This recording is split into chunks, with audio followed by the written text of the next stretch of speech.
Ethan Carter, a 48-year-old police chief, had lived in the quiet suburban neighborhood of Oak Ridge for over 15 years. It was a peaceful place, the kind where kids rode their bikes freely, and neighbors exchanged friendly waves over white picket fences. He never had any issues with the Homeowners Association, HOA, until that morning.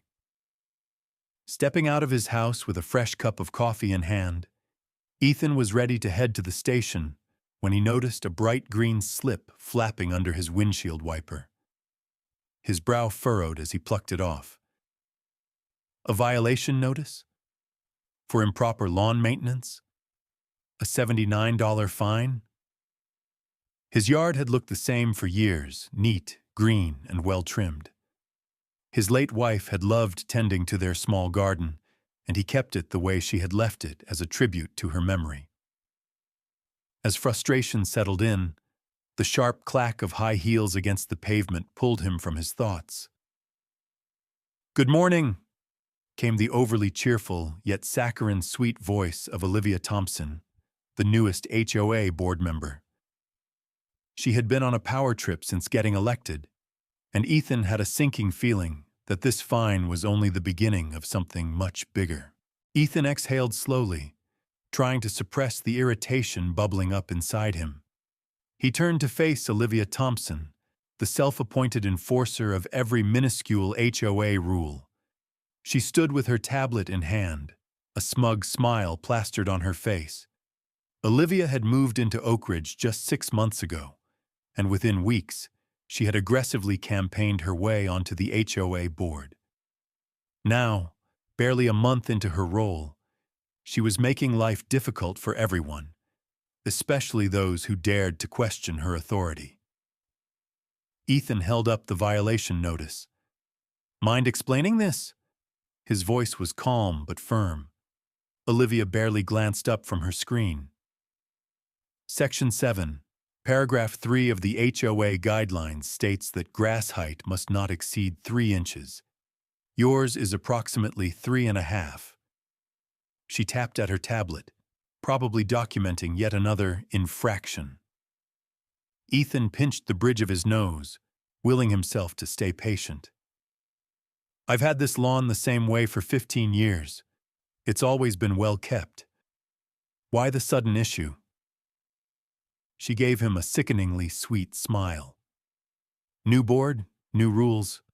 We're modernizing this neighborhood, Mr. Carter. Property values matter, and we must maintain standards." Ethan clenched his jaw. "I've been working double shifts dealing with a major case. I'll cut it this weekend." "Rules are rules," Olivia chirped. "The fine doubles if not paid within 72 hours.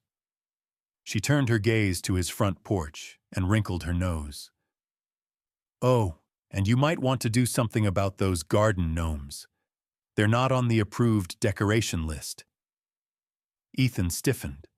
His late wife, Emily, had collected those gnomes over the years, carefully placing each one in the garden with love. He hadn't moved a single one since she passed away. Those little ceramic figures were more than decorations. They were memories. "I wasn't aware we needed approval for something that's been here for over a decade," Ethan said, his voice cold. Olivia's eyes glimmered with amusement. "Well, you do now. We've implemented stricter regulations to keep the community visually cohesive. No more tacky decorations bringing down property values." She waved her tablet as if that settled everything, and continued strutting down the street. Ethan watched as she stopped at his neighbor Sarah's house. Sarah was an ER nurse who had just finished a brutal night shift. She had barely gotten a few hours of sleep before Olivia was snapping photos of her property, likely preparing to issue another fine for something trivial. Ethan's stomach twisted. This wasn't just about his lawn or his gnomes anymore. Olivia wasn't enforcing rules. She was targeting people. The ones with demanding jobs. The ones too busy to fight back. Sliding into his car, Ethan pulled up the neighborhood Facebook group. The complaints about Olivia were piling up. Firefighter Mark had been fined for his kid's basketball hoop. An elderly couple received a violation for their rose bushes, and a teacher got cited for parking in his own driveway. Ethan's jaw tightened. Olivia thought she had all the power, but she had no idea who she was really dealing with. Ethan was about to pull out of his driveway when movement in his peripheral vision caught his attention. Olivia was back, standing in front of his house again, this time taking more photos of his garden gnomes. His grip on the steering wheel tightened. She really had no idea what she was doing. Years of law enforcement had taught Ethan one crucial lesson. Small abuses of power always led to something bigger. He had seen it time and time again. People like Olivia, who let a little authority go to their heads, always pushed things too far. And right now, she was getting bolder by the day. Shaking his head, he pulled out of his driveway and drove toward the station, his mind already working through his next steps. He was going to dig deeper into Olivia and her sudden HOA reign of terror. But nothing could have prepared him for what came next. 2 days later, after finishing a grueling double shift dealing with a bank robbery downtown, Ethan pulled into his neighborhood, exhausted and eager to get some rest. But as he turned onto his street, his blood ran cold. 2 large black SUVs were parked directly across his driveway, completely blocking access to his garage. Plastered on the sides of the vehicles were the words, HOA Security. Ethan's jaw clenched as he parked on the street and stepped out of his car. Olivia was there, standing in the middle of his front lawn like she owned the place. Her designer suit perfectly pressed, tablet in hand, snapping pictures of everything. His front steps, his mailbox, even his garden hose. Each flash of her camera sent a pulse of irritation through his veins, but he forced himself to stay calm. Years on the force had taught him that losing his temper wouldn't get him anywhere. "Excuse me," Ethan called out, stepping forward.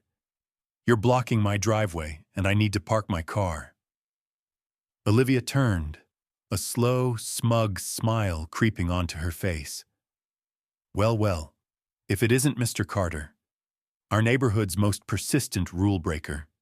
She tapped at her tablet dramatically, as if checking a long list of offenses. "Let's see. Unpaid fine for lawn height violations, unauthorized garden gnome placement, and," she gasped theatrically, "non-regulation mailbox color." Ethan actually laughed at that. "Non-regulation mailbox color? It's white. It's always been white." She raised an eyebrow. Not pristine pearl white from the Anderson Paint Company collection, which is the only approved shade as per last week's HOA updates. Ethan's patience was wearing thin. "Olivia, these security vehicles are illegally parked. They're blocking access to my property, which violates City Ordinance 20-345. For the first time, Olivia's confident smile faltered, but she quickly recovered. "I have full authority as an HOA board member to enforce our community standards. These officers," she gestured to 2 bulky men in ill-fitting security uniforms leaning against the SUVs, "are here to ensure compliance." That's when Ethan noticed something odd about their badges. They looked almost legitimate, but not quite. His gut instinct kicked in. He knew every licensed security company in the city, and Mitchell Security Solutions wasn't one of them. Something wasn't right. And he was going to find out exactly what. Ethan took a deep breath, forcing himself to stay composed.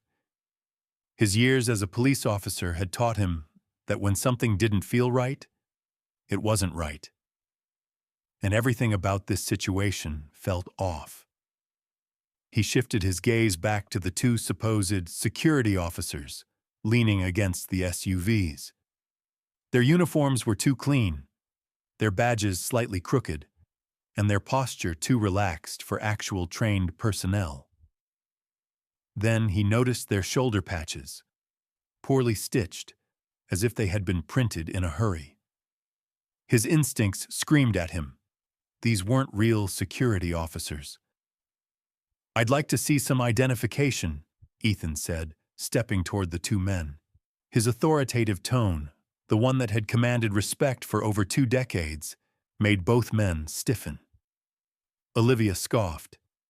"You don't have jurisdiction here, Mr. Carter. The HOA has full control over community security matters." Ethan's eyes never left the so-called guards.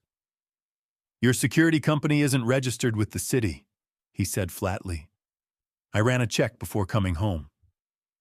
He watched as their eyes flickered with unease. "If you're operating without proper credentials, that's impersonation, a serious offense." One of the men opened his mouth as if to respond, but Olivia quickly interjected. "You're being aggressive, Ethan," she said, her voice dripping with condescension. "And I have documentation of your threatening behavior. Everything is being reported to the HOA board." Ethan clenched his jaw. He knew her type: power-hungry, manipulative, and willing to twist any situation to fit her narrative. But he also knew something she didn't. The law was on his side. Just then, the sound of a door opening made them turn. Mrs. Garcia, the elderly nurse who lived next door, rushed out onto her porch, still in her scrubs. Her face was lined with stress as she looked at Ethan. "Chief Carter, I'm so glad you're here. These men have been blocking my driveway too, and I'm late for my hospital shift." Ethan caught the way Olivia's expression faltered slightly at the word chief. For the first time, she realized who she was really dealing with, but instead of backing down, she lifted her chin defiantly. "Your title doesn't matter here, Mr. Carter," she said sharply. "The HOA rules apply to everyone equally." Ethan narrowed his eyes. "No, Olivia. You're abusing the rules. You're selectively targeting people: nurses, firefighters, teachers, people who work long hours and don't have time to push back." She let out a short laugh. "That's ridiculous." Ethan took out his phone and scrolled through the HOA complaint records he had collected. "Then explain why over 80% of the violations issued in the last 3 months have been against first responders and essential workers." For the first time, Olivia had nothing to say. But Ethan wasn't done yet. He had a feeling this was just the beginning of something much bigger, and he was going to get to the bottom of it. Ethan sat at his kitchen table that evening, spreading out every violation notice, complaint, and HOA document he had managed to collect. The more he examined them, the clearer the pattern became. Olivia wasn't just enforcing rules, she was weaponizing them. And her targets were specific: first responders, essential workers, and anyone who had opposed her during the last HOA election. His phone buzzed, a message from his deputy, Tom. "Chief, you're not going to believe this. Remember that drainage issue last spring? Karen's brother's company got the contract. Cost 3 times more than the other bids." Ethan sat back, his mind racing. Olivia had been pushing for increased fines and new security measures, but now it was clear why. It wasn't just about control, it was about money. Just then, a knock at his door made him look up. He opened it to find Sarah, the ER nurse from 3 houses down. She looked exhausted, still in her scrubs, her hands shaking as she held up a stack of bright orange violation notices. "Chief, I don't know what to do," she said, voice breaking. "I just finished a double shift dealing with a bus crash, and I came home to this." Ethan flipped through the notices: unapproved garbage bin placement, grass too high by half an inch, parking her own car in her own driveway. The final one made his stomach turn. Threat of lien placement due to repeated offenses. "They're threatening to put a lien on my house," Sarah whispered. "All because I was at work saving lives instead of moving my trash bin fast enough." Ethan clenched his fist, rage boiling inside him. This wasn't just about HOA rules anymore. This was harassment. He glanced at the growing pile of evidence on his table, his cop instincts kicking in. If Olivia was corrupt enough to hand out fake violations and funnel money into her brother's business, what else was she hiding? His phone buzzed again. Another message, this time from Mark, the firefighter. "Chief, you need to see this. Security company cars parked in fire lanes again. If we had an emergency, we couldn't get a truck through."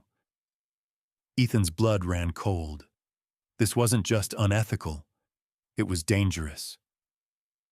And then, as if the situation couldn't get any worse, his elderly neighbor, Mrs. Chen, hurried across the street, glancing around nervously before whispering, "They installed cameras on the streetlights today. Didn't ask permission. They're all pointed at certain houses, including yours." Ethan's gut tightened. Unauthorized surveillance, threats of liens, blocked emergency access. This wasn't just an overzealous HOA board. This was a criminal operation. And Olivia had no idea that she had just made the biggest mistake of her life, going after the chief of police. Ethan didn't sleep that night. Every piece of evidence he had collected pointed to something far worse than simple HOA overreach. Olivia wasn't just running a petty operation to bully her neighbors. She was profiting from it. And she wasn't working alone. The next morning, as he sipped his coffee, a lesson from his early years as a rookie cop echoed in his mind. Follow the money. That's exactly what he planned to do. At the station, he pulled some strings with Jenny from the records department. "Run a business check for me," he said, sliding a note across the desk. "Elite Neighborhood Watch Services." Jenny's eyebrows lifted. "That's the security company patrolling your neighborhood, right?" Ethan nodded. "See if they're legit." Minutes later, Jenny's expression darkened as she turned her monitor toward him. "You're going to love this." Ethan leaned in. The company had been registered only 3 months ago, right after Olivia joined the HOA board. The owner's last name? Thompson. Olivia's maiden name. And the listed business address? A P.O. box. No physical location. No official licensing. Nothing. Ethan exhaled slowly. Olivia had been handing out fines, forcing new security measures, and steering all HOA contracts straight into her own pockets. But that wasn't even the worst part. His phone buzzed. Another message from Mark, the firefighter. "Chief, I found something else." Attached was a photo of one of Olivia's security vehicles, parked directly in a fire lane. Ethan gritted his teeth. If a fire broke out, emergency crews wouldn't be able to get through. Olivia's greed wasn't just corrupt. It was putting lives at risk. That afternoon, he drove to the county clerk's office, where a friendly employee named Mrs. Rodriguez helped him pull HOA registration documents from the past 6 months. The deeper he dug, the worse it got. Olivia had never disclosed her family connection to the security company when she pushed the HOA to approve their contract. A clear conflict of interest. But then he found the real smoking gun. Another business registration. Olivia Thompson, operating an unlicensed daycare center out of her home. Ethan smirked. The same woman who had fined people over garden gnomes and Christmas lights had been running an illegal business in her garage, all while citing others for breaking HOA rules. His phone buzzed again. "You need to see this." It was Mark again. This time, the message was urgent. Olivia's security just tried to boot a doctor's car at the emergency room entrance. Ethan's eyes darkened. That was it. Olivia wasn't just an HOA tyrant. She was a criminal, and she was about to find out exactly what happens when you push the chief of police too far. Ethan walked into the packed HOA emergency meeting that evening, his evidence carefully organized in a folder. Olivia stood at the front, confidently pitching her new security expansion plan, completely unaware of what was coming. Before she could finish, Ethan stood. "Before we vote, I have something to share." The room fell silent. Ethan walked to the front and placed his documents on the table. "For those who don't know, I'm Chief Carter, and I've been investigating severe misconduct in our HOA." One by one, he revealed Olivia's abuses, her family-run security scam, the unlicensed daycare, the fraudulent contracts. With every new piece of evidence, the whispers grew louder. Mrs. Thompson, a longtime board member, stood up. "I move to remove Olivia Thompson from the HOA immediately." "Seconded," came multiple voices. The vote was unanimous. Olivia's face turned pale as she realized her reign was over. As she stormed out, she spat. "This isn't over." Ethan smiled. "Yes, Olivia, it is." Within a week, Olivia moved out. The neighborhood celebrated its freedom.